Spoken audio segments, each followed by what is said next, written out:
کعبی زبا خاموش نرے ہر زباتے پڑھیے صلی اللہ علیہ یا رسول اللہ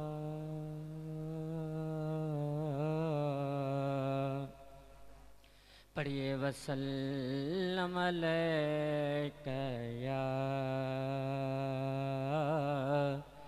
حبیب اللہ صلی اللہ علیہ یا رسول اللہ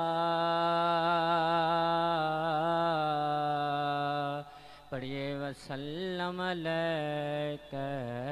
یا حبیب اللہ محبوب دا میں لائے محبوب دا میں لائے کہ محفل نو سجائی رکھنا حق دے آون دا ویلا ہے پڑھیے صلی اللہ علیہ یا رسول اللہ وسلم علیکہ یا حبیب اللہ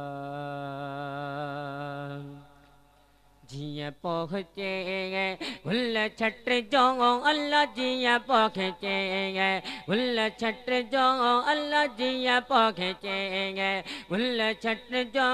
حضور موجو اچھڑو واغا اج ٹھارے گے دل وٹ جو اج ٹھارے گے دل وٹ جو اج ٹھارے گے دل وٹ جو یار موجو اچھڑو واغا جیاں پہنچے چو گل چھٹ جو اللہ جیاں پہنچے گے گل چھٹ جو حضور موجو اچھڑو واغا اج ٹھارے گے دل وٹ جو اج ٹھارے گے دل وٹ جو یار موجو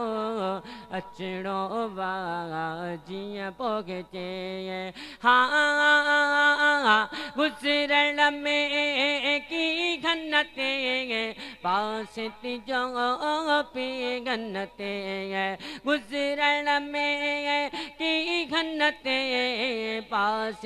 جو پی گھنتے گزرن میں کی گھنتے پاس جو پی گھنتے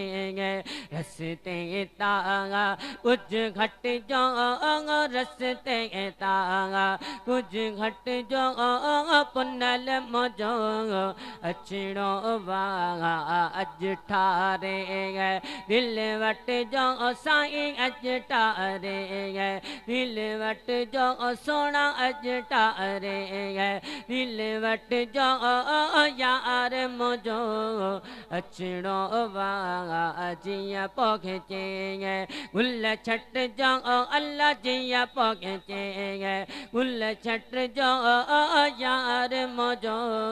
اچھڑو واغا اج ٹھارے گے دل وٹ جو اللہ اج ٹھارے گے دل وٹ جو سائیں موجو اچھڑو واغا جیاں پہنچے گے ہاں جیاں واریوں واگن چے روڑ متا ڈاگن تے جیاں واریوں واگن چے روڑ متا ڈاگن تے اللہ جیاں واریوں واگن چے روڑ متا ڈاگن जन्नते वण मां पने बिन पट जो सोना वण मां पने बिन पट जो सोना वण मां पने बिन पट जो यार मुझो अचणो वागा अज ठारे गए दिल वट जो अल्लाह अज ठारे गए दिल वट जो हुजूर मुझो अचणो वागा जिया पहुंचे गए गुल छट जो अल्लाह जिया पहुंचे गए गुल छट जो हुजूर मुझो अचणो वागा अज ठारे गए दिल वट जो अल्लाह अज ठारे गए दिल वट जो यार मुझो अचणो वागा जिया पहुंचे गए हाँ असमी कथा पेंज वने पर जे पिरी रंजती वने असमी कथा पेंज वने पर जे पिरी रंजती वने असमी कथा पेंज वने पर जे पिरी रंजती वने कदमन में कदमन में कदमन में सिर सट जो अल्लाह कदमन में सिर सट जो हुजूर मुझो अचणो वागा अज ठारे गए दिल वट जो अज ठारे गए दिल वट जो यार मुझो अचणो वागा जिया पहुंचे।